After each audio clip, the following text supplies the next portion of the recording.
ngayon yung minority sa senators, klarong-klaro naman na yun, pilit nilang tinatakpan yung katotohanan na ang taong bayan, ang gusto nilang pag-usapan ngayon ay yung anong nangyari sa flood control. Pansin rin ho ba ninyo yung patuloy na paninira ngayon sa Senate President Alan Peter Cayetano, hindi lamang namang ordinaryong Pilipino, kundi yung mga naratibong naririnig natin sa mga mainstream, sa social media, kung ano po sinasabi ng mga nasa minority, eh para pong yun po yung naratibo o argumento na nangingibabaw. Kung hindi ako nagkakamali, sir. Well, ang mga naratibo na yan, the narratives, they always come. Talagang part yan ng politika at parte yan ng pamumulitika.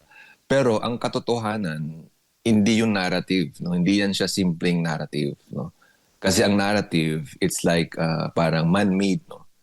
Pero yung sa aking pananaw, nasa katotohanan si si Senate President Alan Peter Cayetano. Yung kanyang mga sinasabi ay base sa totoong nangyari. No? Yung pressure coming from the executive department, pressure coming from the other senators. No? So, kung makikita natin, yung sinasabi nating mga naratibo against majority, hindi lang mass media, no? Alam natin kontrolado ng mga present administration ngayon, no? Yung majority, no? Yung mainstream mass media. And alam din natin kung bakit yun kasi most of the mass media na yan ay controlled or even owned. No? Ang nagbang-may-ari si former Speaker Martin Romualdez. Pangalawa, sa executive department, ganun din. No? Hawak-hawak nila ang NBI, DOJ, Ombudsman. So, halos lahat na ng agency ng government natin, hawak nila. And then ngayon, yung minority sa senators, klarong-klaro naman na yun, pilit nilang tinatakpan yung katotohanan na ang taong bayan, ang gusto nilang pag-usapan ngayon ay yung anong nangyari sa flood control. Kaya yung Blue Ribbon Committee meeting session by tomorrow, June 4, by all means, no, inshallah, God willing, ay mangyari at makita ng buong publiko kung ano ang ginawa ng present administration ngayon. No? Yung pilit nilang tinatakpan, yung katotohanan, kahit ilang naratibo pa yan ang kanilang itatakip doon, hindi yun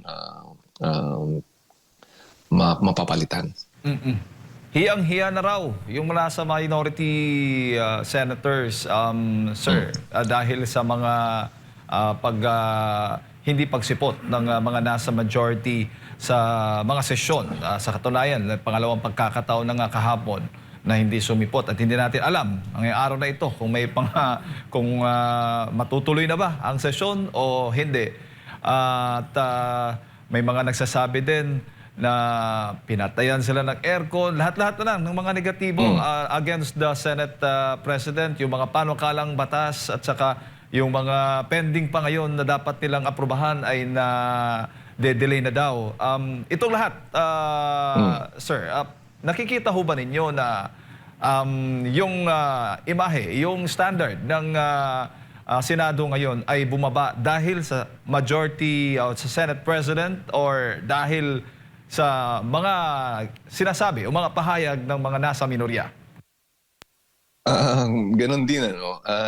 Sila yung maingay eh. Sila yung simulang umupo si Senate President Cayetano, Alan Peter Cayetano.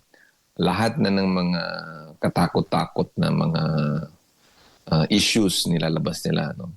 So may magkakaroon daw ng kudeta, magkakaroon daw, papalitan daw naman daw ang leadership. So, but that has been happening for more than 2 weeks na yata, di ba? Simula nung May 11. So, for me, pwede naman nating, hindi naman, ang mga Pilipino ngayon, hindi mo na yan maluloko eh. Pwede mo namang mapag-aralan, no? Isa-isa, kung ano yung track record ng mga senators, no? So, siyempre, with due respect sa kanila, hindi na lang natin sabihin yung mga pangalan nila. Pero titingnan natin, ano bang nangyari? Anong konteksto? No? So, yun yung sinasabi ko lagi sa mga meetings din, sa mga kasamahan natin. Ang truth will never be, it will always float eh. Lalabas at lalabas yan. So no matter ibaon mo yan siya, hindi yan siya um, mawawala. No? Kaya ako sa tingin ko, it's better to really do no yung a strategy, a political strategy kasi yung kalaban mo hindi patas eh. So kung walang session mamaya, mas mabuti, importante bukas masimulan yung Blue Ribbon Committee.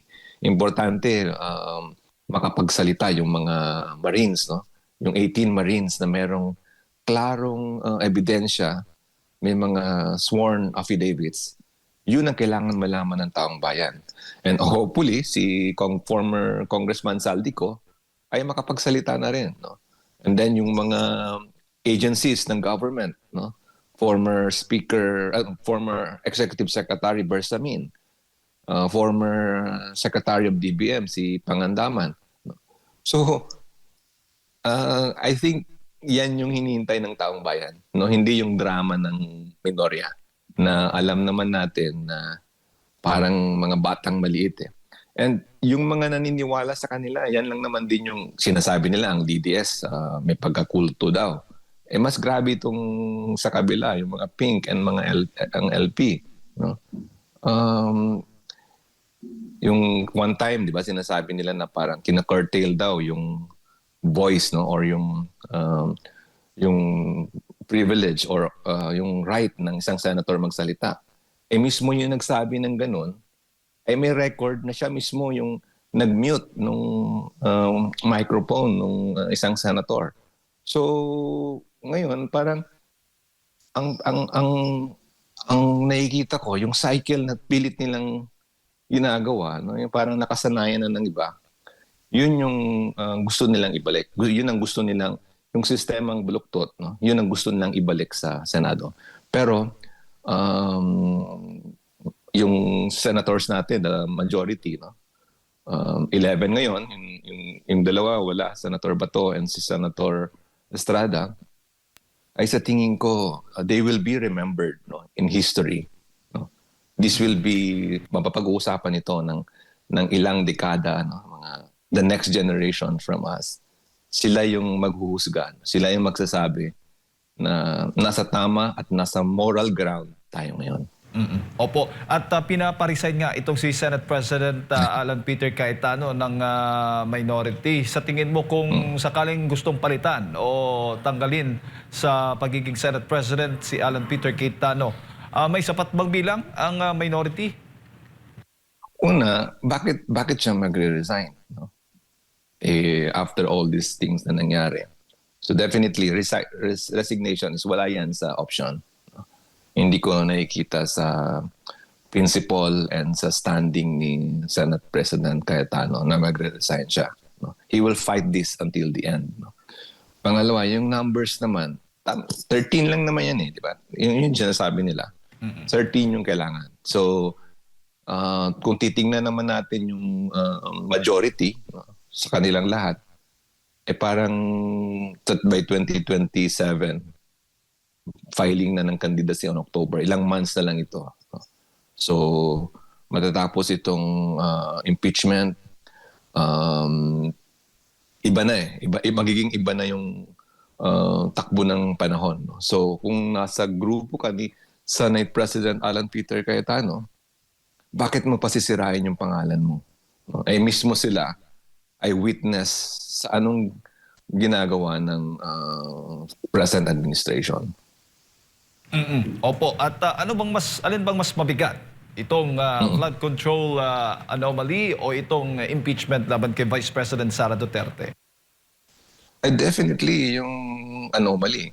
Yung impeachment naman, hindi ko maintindihan. Una, klarong-klaro na, let's say, 1, 2, 3, yun yung accusations. Eh sinagot naman ni legal group ni Vice President Inday. And then biglang may dinagdag na kaso na hindi pa nabigyan ng chance para magsagot ang grupo ni Vice President.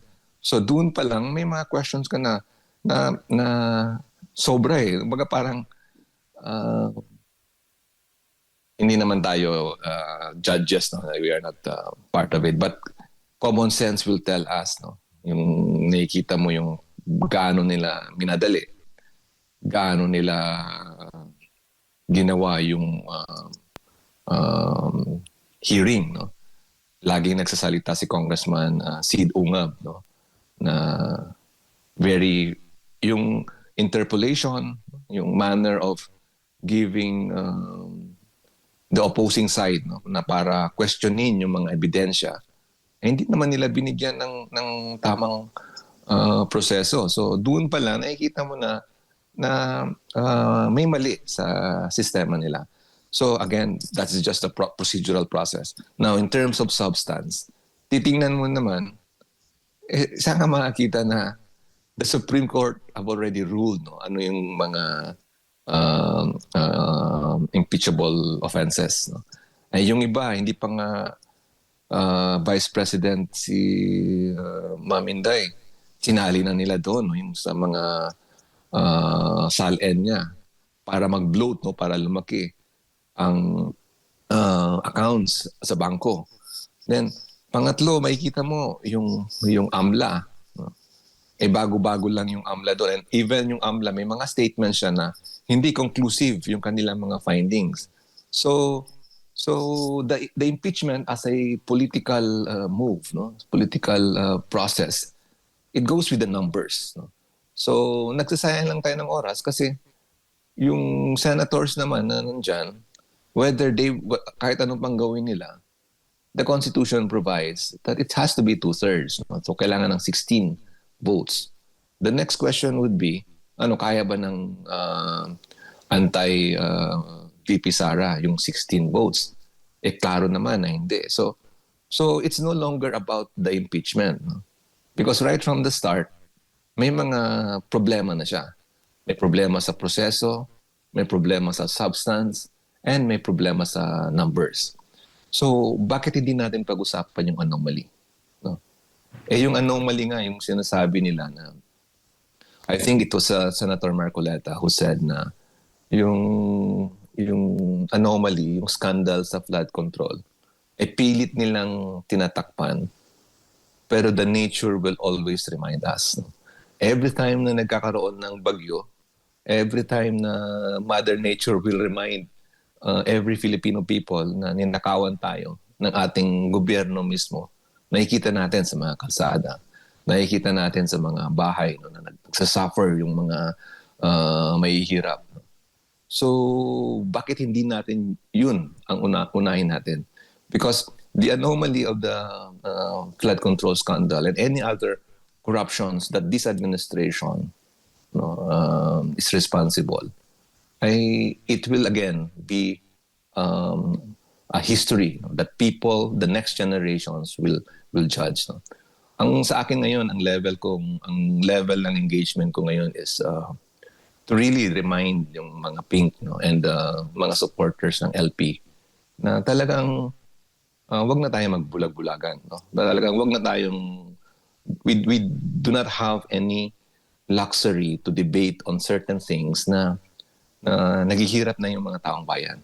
And impeachment, okay, sige, with all due respect, but we have to understand na trabaho yan ng senators, and we have to be fair kung ano yung ebidensya, ano yung proseso na makukuha nila, that will determine their judgment, no? Because they will be, hindi naman sila prosecutor doon, they are the Senate, they will serve as the judges.